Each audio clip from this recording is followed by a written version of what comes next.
Good morning students.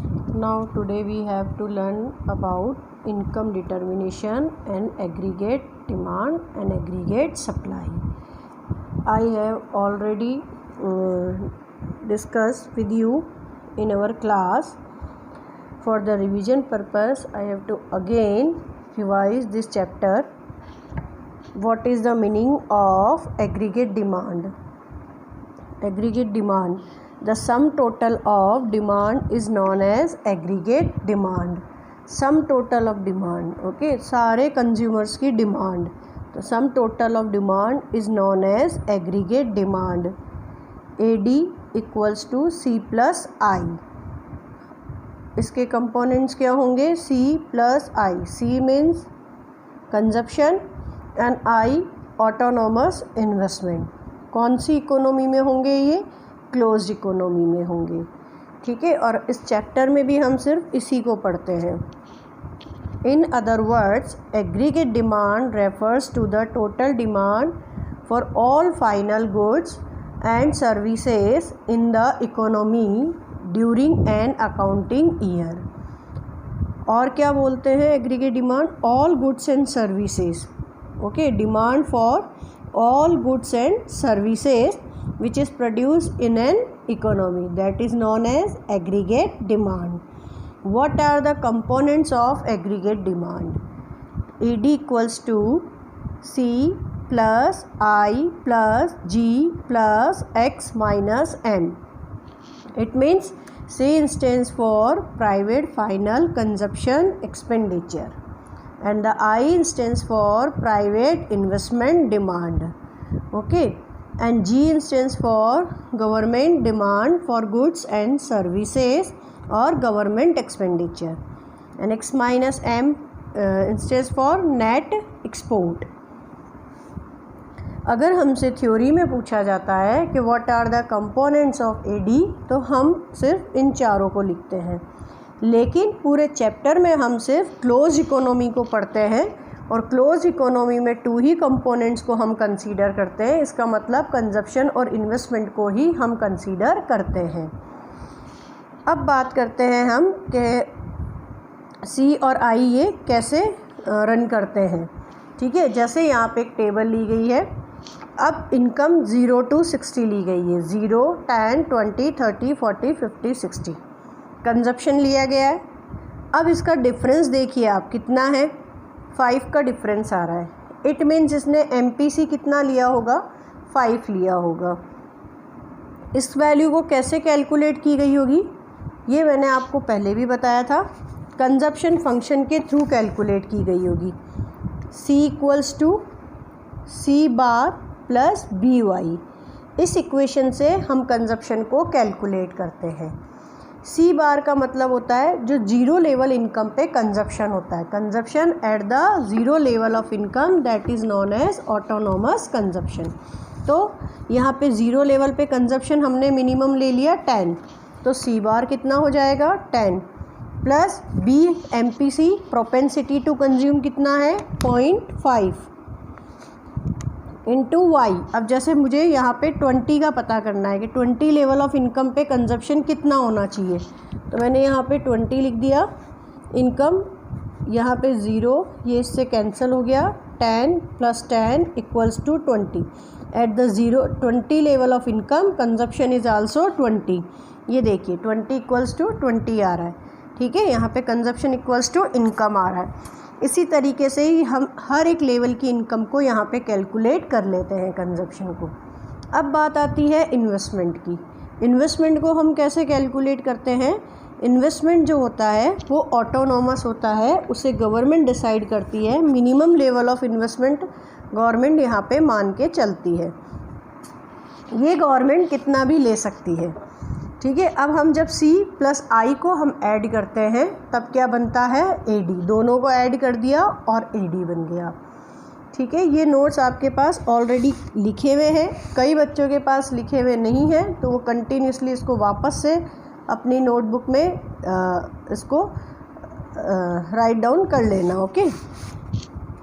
अब बात करते हैं हम इसके डायग्राम की। डायग्राम जो भी हमने इनकम लेवल लिया उसको हमने एक्स एक्सिस पे लिया, 0 to 60 लिया था हमने, तो 0, 10, 20, 30, 40, 50, 60 लेवल ले लिया। और इनकम हमारी कंजप्शन हमारा मैक्सिमम 40 आ रहा था, तो हमने कंजप्शन भी 0, 10, 20, 30, 40, 50, 60 ले लिया। कंजप्शन और इन्वेस्टमेंट दोनों लिया है। अब देखिए कैसे प्लॉटिंग करी। 0 लेवल ऑफ इनकम पे क्या हो रहा है, मिनिमम लेवल ऑफ कंजप्शन कितना है, 10 है। फिर उसके बाद जब इनकम 10 है तो कंजप्शन कितना है, 15 है।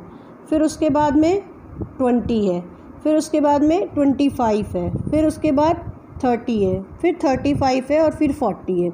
इस तरीके से ये हमारी कंजप्शन वाली लाइन बन गई। और आई जो था वो हमारा कांस्टेंट था, हर लेवल पे आई हमारा 5 था, तो 0 पे भी 5, 10 पर भी 5, 20 पर भी 5, 30 पर भी, 40 पर भी, 50 और 60 पर भी। जब हमने सी और आई को ऐड करा तब हमारे पास में एडी बना था, वो एडी इसके पैरेलल चला गया, यानी एडी में से अगर हमने सी को लेस कर दिया तो हमारे पास में आई बचता है। तो आई का जो गैप रहेगा 5, वही गैप यहाँ पे इसका रहेगा। ठीक है, तो ये बिल्कुल कंजप्शन के पैरेलल ही रहेगा। अब बात हम करते हैं एग्रीगेट सप्लाई की। Aggregate supply is the money value of the total output available for purchase in an economy during a given period.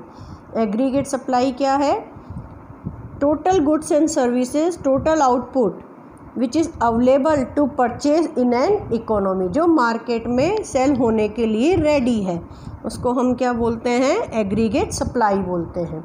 तो AS इक्वल्स टू क्या होगा, total output equals to national income. AS is the aggregate cost of total output produced in the economy. Value of total production is distributed among factor inputs in the form of factor income like wages, interest, rent and profit. जो भी हमारा total output है वो distribute हो जाता है, और किस फॉर्म में हो जाता है, वेजेस, इंटरेस्ट, रेट और प्रॉफिट में हो जाता है। ठीक है, सिर्फ प्रोड्यूसर ही उस पर सारा पैसा खर्च नहीं करता, वो अपने रॉ मटेरियल वाले को भी पैसा देता है, वो सैलरी भी देता है अपने एम्प्लॉयज़ को, वो इलेक्ट्रिसिटी का बिल भी पे करता है। तो इन सब में जो प्रोडक्शन की कॉस्ट होती है वो इन सब में डिस्ट्रीब्यूट हो जाती है।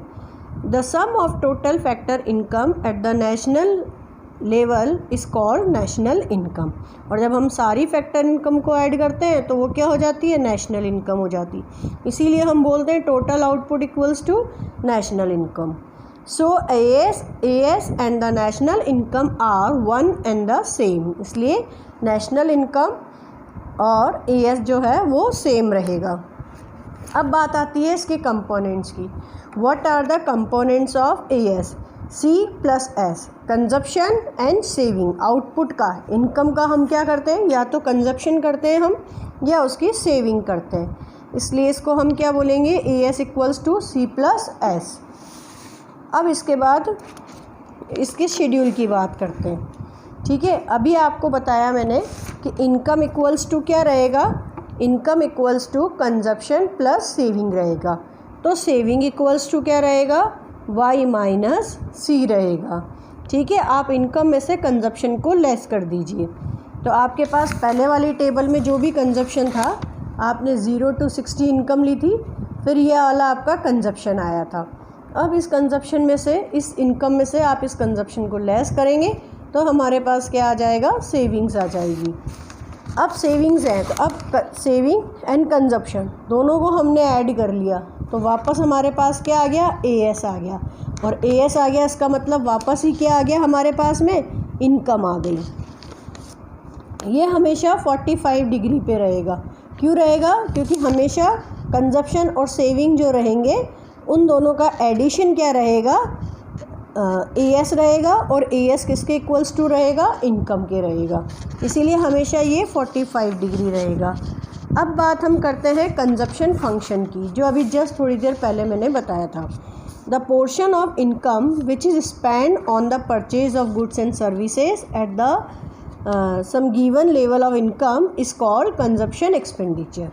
ठीक है, वो खर्चा जो हम गुड्स और सर्विसेज पे करते हैं अपनी इनकम का पोर्शन, उसको हम क्या बोलते हैं, कंजप्शन एक्सपेंडिचर बोलते हैं। The functional relationship between the consumption and income is called the consumption function. Functional relationship को हम क्या बोलते हैं, कंजप्शन फंक्शन बोलते हैं। तो इसको अभी अपन ने डिस्कस करा था। क्या होता है ये, C equals to C bar plus BY। C bar means autonomous consumption,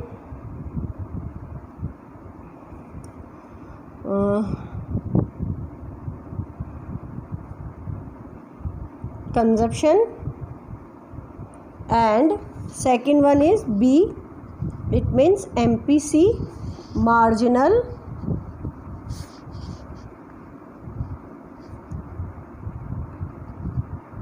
propensity to